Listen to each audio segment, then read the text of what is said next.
오늘은 법률 상담 잘 받는 법에 대해서 한번 알아보려고 합니다. 제가 예전에 이런 주제로도 한번 그 기사도 내고 촬영을 한 적이 있는데 좀 정리해서 제 영상으로 한번 올려보려고 지금 준비하고 있는데요. 법률 상담을 이제 뭐 소송을 당했든 안 당했든 아니면 기업을 운영하는 사람이 기업 자문을 받든 아니면 혹시 소송을 당할 위험에 있든 아니면 이제 경찰에서 나오라고 연락을 받았든 준비를 할 때 이제 변호사의 도움을 구하는데 법률 상담 신청을 해서 받으러 가죠. 전화 상담도 요즘에 많고, 그다음 뭐 가끔 이메일 상담도 있고, 심지어 카톡 상담을 할 수도 있고요. 근데 이제 핵심은 방문해서 상담하는 게 많죠. 그래서 오늘 이제 방문 상담에 대해서 좀 알아보려고 하는데 저희가 로펌에서 회의실에서 의뢰인들이 예약을 하면 상담을 30분 단위로 이렇게 진행을 합니다. 물론 이제 유료 상담이고요. 근데 의뢰인들이 이제 각양각색이죠. 사람이 준비해오는 방식이나 얘기하는 스타일이 각양각색이잖아요. 그래서 어떻게 하면 조금 제한된 시간에 어차피 이제 시간만 끌면 비용만 나가니까 고객 입장에서는 제한된 시간에 효율적으로 상담을 받는 법을 알아두면 당장 상담이 필요 없더라도 도움이 될 수 있겠다라는 생각이 들어서 공유를 해보려고 하는데, 일단 이제 어떤 사건인지를 자기가 당했으니까 사실관계는 변호사가 모르니까 본인들이 이제 고객들이 와서 변호사에게 사실관계를 먼저 얘기를 해줘야 되는 거죠. 그리고 이제 증거가 있으면은 사실관계 맞는 증거가 있으면은 이제 가져와야 되는 거죠. 근데 이제 증거가 굉장히 많을 수도 있고 아니 없을 수도 있고 굉장히 적을 수도 있어요. 근데 제한된 시간에 법률 상담하는 거니까 증거는 핵심적인 거, 물론 본인이 핵심적인 게 뭔지 모른다면 다 가져와야겠지만 대충 이제 중요하다 아니다 정도는 일반인들도 충분히 판단할 수 있거든요. 그래서 그런 핵심적인 자료는 특히 계약서 같은 거는 가져와야 되는 거죠.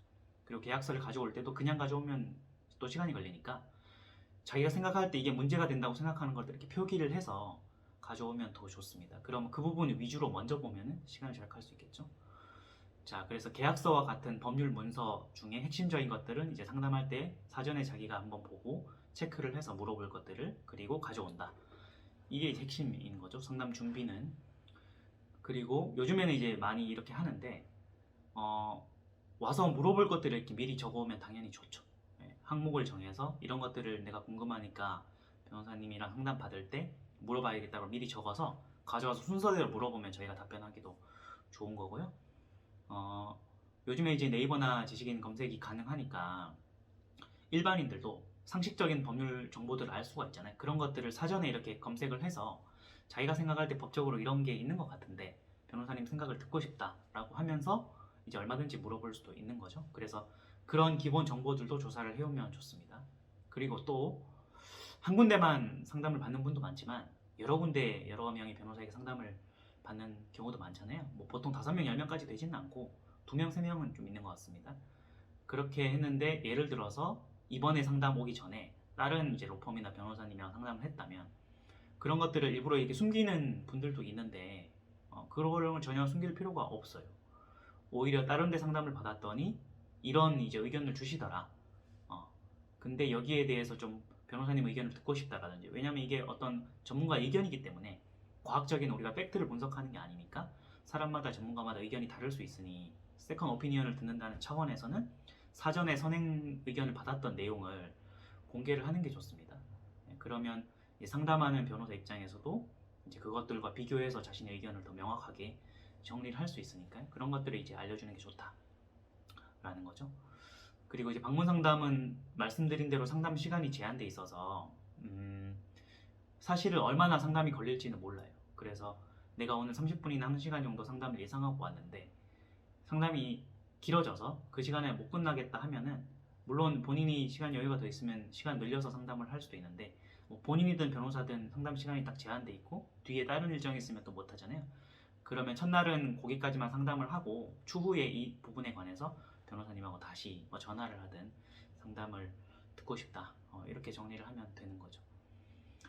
자, 좋은 질문에서 좋은 답이 나온다는 말이 있죠. 질문이 좋아야 의견이 좋을 수 있습니다.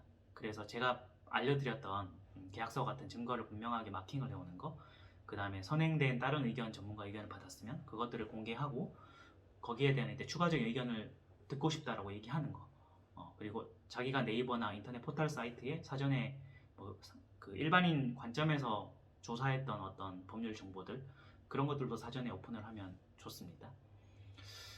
자, 여기까지가 이제 기본적인 상담 방식이었고요. 이제 소송으로 넘어가면 소송이 이제 크게 세 가지 쟁점이 있죠. 소송이란 건 승패가 있기 때문에 만약 이 소송을 했을 때 승소 가능성이 얼마나 되느냐, 그게 사실 중요하죠. 물론 승소 가능성은 변호사도 과학적으로 분석해서 알려주는 건 아니고 본인이 유사 사례나 다른 사건에 비교했을 때 이런 방향으로 흘러가고 전문가로서 이 정도의 가능성이 있다 정도는 얘기할 수 있는 거죠. 그리고 그걸 듣는 의뢰인 입장에서도 당연히 참고 자료로만 활용하게 되는 거니까 그런 것들은 당연히 이제 얼마든지 물어보고 판단을 해야 되는 거니까 첫 번째는 이제 승소 가능성을 물어본다. 두 번째 이제 기간을 알아야 돼요. 일반인들은 소송 기간이 얼마나 걸리는지 모르기 때문에 만약 내가 변호사님과 이 소송을 하면 얼마나 걸릴 것 같습니까? 물론 사건마다 다르다 하더라도 뭐 최소 몇 개월에서 최대 얼마까지 걸릴 것 같냐, 이런 것들이 물어볼 수 있다. 기간이 또 중요하고요. 마지막으로 이제 수임료를 물어보게 되는 거죠. 수임료는 착수금이나 성공보수로 나눠집니다. 민사소송 같은 경우에 시작할 때 변호사님에게 드리는 비용은 얼마인지 그게 착수금이라고 하고, 만약 소송 결과에 따라서 추가로 지급해야 되는 금액이 있는지, 성공보수가 있는 경우도 있고 없는 경우도 있기 때문에 내가 하는 이 사건에서 성공보수가 있는지 없는지를 확인을 해야 됩니다.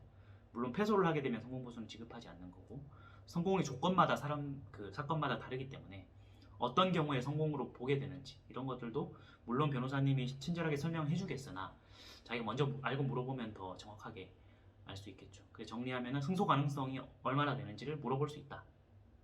그리고 변호사에게 얻는 승소 가능성이 그 전문가의 의견에 불과하다는 것도 알고 이제 들어야 된다는 거고요. 두 번째는 소송 기간이 얼마나 걸리는지. 소송은 1심, 2심, 3심이 있는데 각각 신급당 1심 기간이 얼마나 걸리는지, 2심, 3심은 각각 얼마나 걸리는지 물어볼 수 있습니다.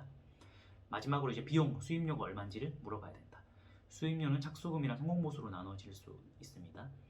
그리고 법원에 내는 수수료가 있어요. 그러니까 변호사나 로펌에 지급하는 성공보수 착수금 외에도 원래 소송을 하는 원고는 인지대나 송달료 같은 소송 비용을 법원에 납부를 해야 되는데, 그게 이제 변호사나 로펌에 위임을 하게 되면 그 회사에다 지급을 하고 대신 납부하는 구조거든요. 그래서 본인이 소송을 하는 원고라면은 만약에 이쪽 회사에 드리는 수임료 외에도 내가 추가로 법원에 납부해야 되는 법원 수수료가 있는지, 이것 역시도 저희 같은 변호사들이 미리 알려주기도 하는데 혹시나 누락되는 경우도 있을 수 있기 때문에 의뢰인 입장에서 혹시나 수임료 외에 법원 수수료가 더 있는지 이런 것들도 이제 사전에 물어보면 대답을 얻을 수 있는 거죠. 자, 이렇게 세 가지가 이제 소송할 때 물어봐야 되는 것들이었습니다. 상담 사건마다 다르기 때문에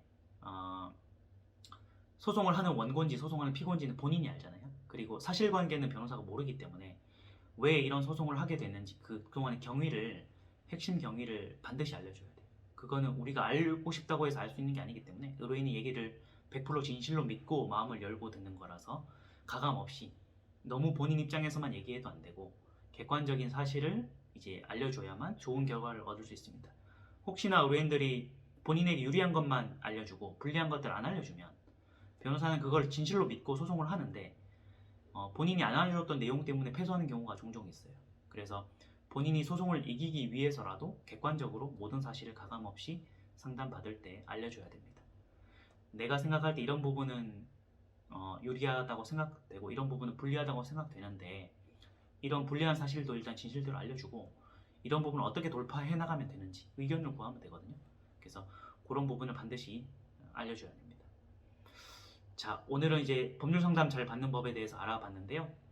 마지막으로 정리하고 마치면은 일단은 사실관계를 가감없이 알려준다. 변호사에게 상담을 받을 때. 그리고 계약서와 같은 법률 문서에 사전에 본인이 중요하다고 생각하는 것들을 이렇게 마킹해서 가져가서 물어본다는 거고요. 사전에 질문 내용을 번호를 정해서 물어볼 것들을 적어오면 더 좋습니다. 그리고 본인이 생각할 때 법률 정보라고 생각되는 것들을 인터넷 검색해서 알려주면 좋다. 그리고 다른 변호사나 다른 회사에 상담받았던 내용도 같이 알려주면 더 좋습니다.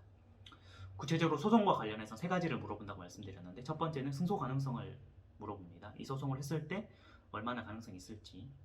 두 번째는 소송을 했을 때 총 걸리는 기간이 얼마일지 이런 것들을 물어보게 되는 거고요.